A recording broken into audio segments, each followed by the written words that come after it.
O Deodoro da Fonseca, o proclamador da República, era uma unanimidade nacional.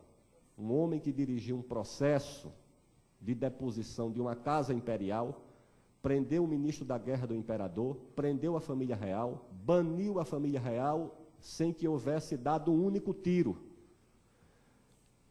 E 2 anos depois, esse homem foi obrigado a se afastar do poder em meio a uma crise que tornou inviável a sua continuidade como primeiro presidente da República do Brasil.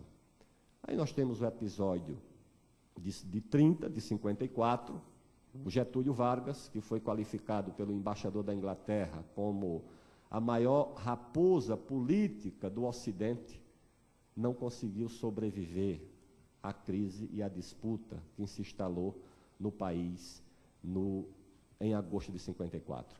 De Juscelino Kubitschek, hoje uma unanimidade, o Carlos Lacerda dizia que não podia ser candidato a presidente, que Juscelino, candidato, não podia ser eleito, que Juscelino eleito não deveria tomar posse, que Juscelino empossado não deveria governar, e que se o Juscelino tentasse governar, deveria ser impedido de governar o país. Isso nos idos de 60, quando Juscelino foi alvo de 3 tentativas de golpe, uma prévia antes da posse e 2 posteriormente.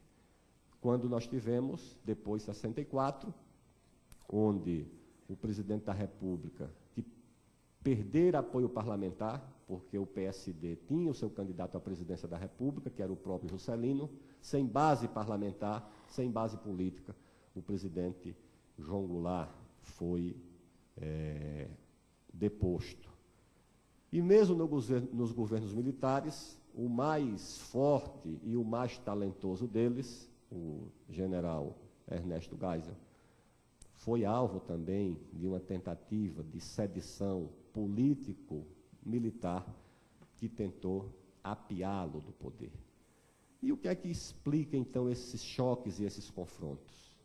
São as lutas, as disputas políticas, a disputa pelo poder e a disputa que vem da sociedade envolvendo pretensões, conflitos, interesses.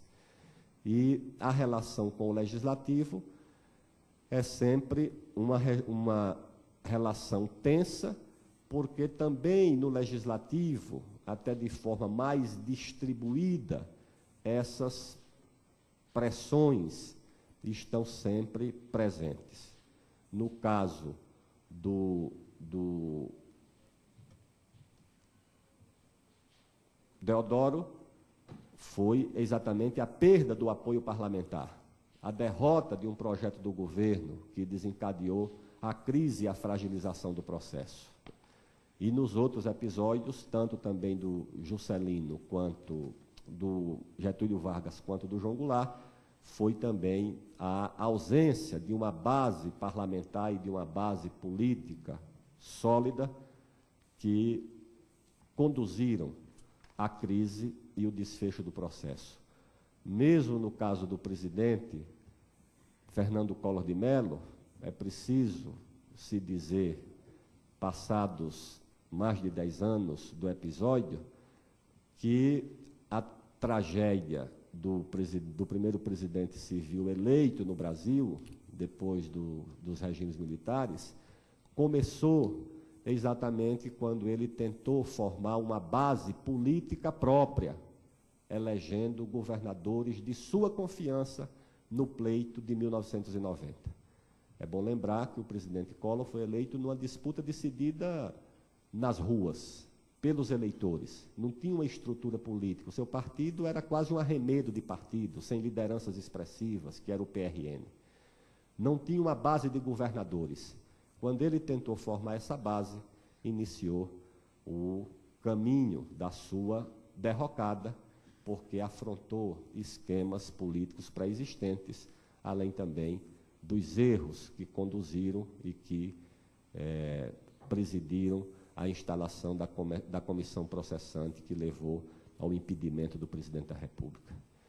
Eu termino dizendo, que da nossa parte, exige-se nessa situação o esforço para o aperfeiçoamento dessa relação, das nossas instituições, que o Brasil, que não é um país de partidos, o Brasil é um país de movimentos. Nós fizemos a independência com um movimento, nós fizemos a abolição com um movimento, nós fizemos a república com um movimento, nós fizemos a Revolução de 30 com um movimento, a redemocratização em 45 com um movimento, o retrocesso político de 64 também foi um movimento. As diretas e o fim do regime militar foi outro movimento.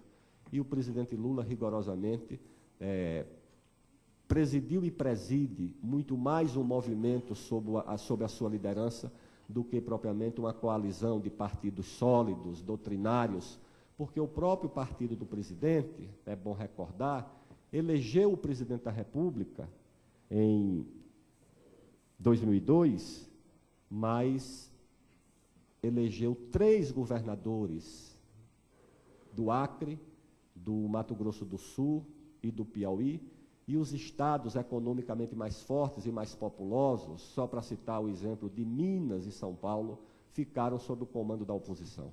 O partido do presidente, dos 26 estados e mais do Distrito Federal, ou seja, de 27 que elegeram governadores, elegeu apenas 3 governadores, nenhum da região sul, nenhum da região sudeste, apenas um da região nordeste do Piauí, e não foi nem Bahia e nem Pernambuco, um da região centro-oeste e outro da região norte. Então, eu creio que dessa forma, né, o esforço de aperfeiçoamento da vida institucional, da vida política, a conformação de partidos como instrumentos formados a partir de doutrinas, de programas, eu acho que é o esforço que nós precisamos fazer.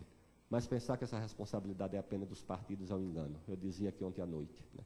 Às vezes você comete a ilusão de tentar consertar um objeto na sua imagem que é refletida no espelho. Os partidos são imagens refletidas no espelho do objeto que é a nossa sociedade, que é o nosso país. Tentar apenas corrigir os partidos é tentar corrigir essa imagem refletida no espelho. É preciso corrigir o objeto, é preciso, no esforço de reformar os partidos, de reformar a política, reformar o conjunto das instituições. Não se pode, por exemplo, pôr em debate um governador do PSDB de Goiás e um governador do PSDB de São Paulo para discutir reforma tributária, porque a chance deles terem acordo sobre esse tema é 0. Se pusermos um governador do PT do Piauí e outro do PT do Centro-Oeste para discutir reforma tributária, a chance de acordo é 0, porque os desequilíbrios regionais falam mais alto do que o equilíbrio e a unidade dos partidos. Então, sem reforma das instituições, sem reforma do país, não há possibilidade de êxito nas reformas políticas e na reforma partidária e, portanto, não se rompe a camisa de força desse desequilíbrio permanente na relação entre o poder executivo e o poder legislativo e na relação de ambos com a sociedade. Muito obrigado. Muito obrigado, deputado Aldo Rebelo. Agradeço a Vossa Excelência pela intervenção.